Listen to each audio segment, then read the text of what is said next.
Welcome to your favorite show, Jagee's Cookbook. This time I've got something very special for the non-veggers. Now, to enjoy cooking in the kitchen, it's very essential to enjoy your quality time and not quantity. Now, that is, we have to have a plan ahead strategy, and we need certain plan ahead menus or recipes, and I have some, and I always depend upon them. Now, the main thing is to incorporate that into your life, and you'll find lots of good things happening, and you'll find yourself more relaxed in the kitchen, and that's the whole aim of Jagee's Cookbook. Now, this time I've got a special recipe for you with pork and chicken. I know a lot of people have been asking me for a long time for these type of recipes. Now, the main thing is, in this type of recipe, is that the preparation time is very little, very less, and the marination time is, well, the bulk of the time is for the marination. Now, that doesn't bother me because the marinade does all the work while I go about doing all my other chores, and I'm happy and wonderfully relaxed. When it's time for lunch or dinner, all I have to do is go to the oven, bake, roast, grill, fry, whatever, and I'm ready with food on the table for my family, guests, for me, everyone. So this time, you wait and see for a lovely, smoky, sweet and spicy episode in Jagee's Cookbook. Now, for our baked or roast chicken and pork, what we need is three whole legs, that is this, 3 whole legs, and 3 pieces of pork. A pork can be of any part. It doesn't have to be a certain part. It can be, now right here I've got chops, and I've got even ribs, pork ribs. Now what I have to do is make the marinade and then marinate these beautiful, gorgeous pieces of meat. Okay, so that while when I'm going to rest or do my other work, the marinade is going to infuse all the beautiful food and going to really get into the meat and flavor it. First of all, what we need is, now I've got a chopper. Now you can use anyhow. You can actually bash it up and use it anyhow. Don't worry about that. Okay. Garlic cloves. The more the garlic, the better. Here I've got 10 for this amount. It's really good. We know that garlic is very good for you, full of antioxidants, and totally very good in every way.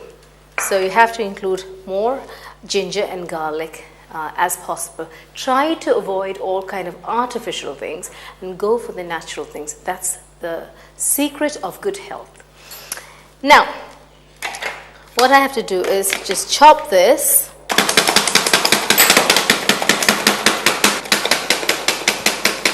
I'm sorry for the noise. Okay, now with that, what I'm going to do is I need some cinnamon. Okay, a little 2 barks of cinnamon. Then I need, it depends upon how spicy you want. I've got, a little bit of pepper. Depends again how spicy you want. If you want it more spicier, the more pepper, and then you can add it afterwards. Then I need 2 tablespoons of cumin seeds. Okay, jeera. 2 tablespoons of jeera or cumin seeds. 3 anise seeds. In Malayalam we call it takkolam. Then we need 2 cardamom, eleka, 2, and we need around 3 cloves, okay, 3 cloves or grambu in Malayalam. We need really to bash that up together. Then we need for again heat, as if the pepper was not enough. 3 chilies, red chilies, riper the better. Can be even green chilies, no problem. And what we need to do is just bash all this up. Now, if you don't have this or you don't have a chopper, you can actually bash it up in a plastic cover. That's what I usually do. I take a plastic cover like this, okay, and I put all these things, and then what I do is I bash it with my rolling pin. Really fun. But this time, I feel like doing it like this. I'm going to do it like this. Okay.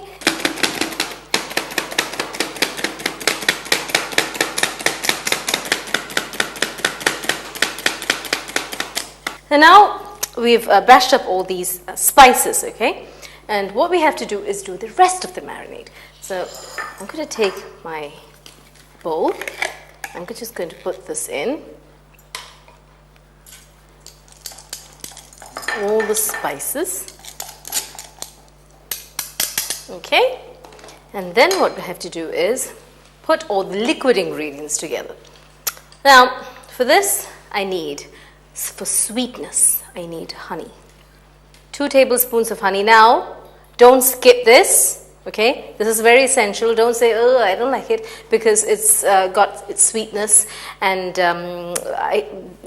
chicken and sweetness. No, it has to balance. So if you're not very, very eager on that, you can put 1 tablespoon of honey, but you should, because this is what gives it its stickiness and glossy sweetness, okay? Apple cider vinegar, okay? Apple cider vinegar, 2 tablespoons. If you don't have apple cider vinegar, what you do is put white vinegar or balsamic vinegar. 2 tablespoons. Mustard sauce, English mustard, around 1 tablespoon. 1 tablespoon. Soy sauce, this is the most important ingredient, 3 tablespoons. This adds the saltiness and the lovely flavor. It gives you the that beautiful dark roasty color and flavor. 3 tablespoons. Okay. Now we need another darkener. Worcester sauce, just some drops. That's it.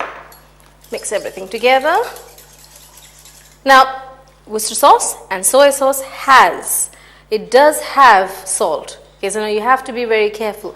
If you don't have salt, add a bit of salt. It all depends. And then we need around 100 ml of orange juice. Okay. Now, the orange juice should be very, very sour type of orange juice. Now, if you don't have orange juice, even apple juice is good, but then it becomes a bit too sweet. Okay. Now for the marinade, I made the marinade. All I have to do is I need a Ziploc bag. It makes things easier. So what I do is pour this gently, calmly into this. And then I need 100 ml of orange juice. And then we put our pieces of meat. Check for the seasonings. Okay, you want more salt, you have to add more salt.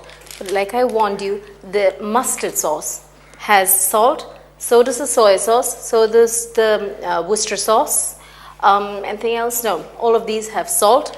So you have to be very careful when you actually marinate. So if you feel that you need more salt, add a little bit of table salt or sea salt. Okay. And what we do is just take out all the air and just let it marinate. Okay? Let it marinate well. This has to sit and marinate. That means I made the marinade, and what it has to do is this meat, okay? It has to get infused by the marinade. All the flavors and everything will get into the meat and flavor it. And this needs around 12 hours or overnight, depending upon your choice and how convenient it is for you. Okay. Now to avoid leakage and spillage, what I'm going to do is put it into any bowl and let this rest, okay, for 12 hours. You don't have to think about it at all. This will do its work. Okay? All you do is after 12 hours, when you're ready for eating, for your dinner or lunch or whatever it is, all you have to do is bake, grill, roast, fry, anything you want, it will be ready. So now what I'm going to do is going to marinate this in the fridge. Marinate in the fridge and not the freezer because it needs time. It should not be frozen. It needs the time, the coolness of the fridge, but not the chill or the total freezing of the freezer. So this has to, get marinated, or the meat chops have to get marinated for around 12 hours or overnight, depending upon your convenience. And then you do whatever you want. You're ready for food with your table.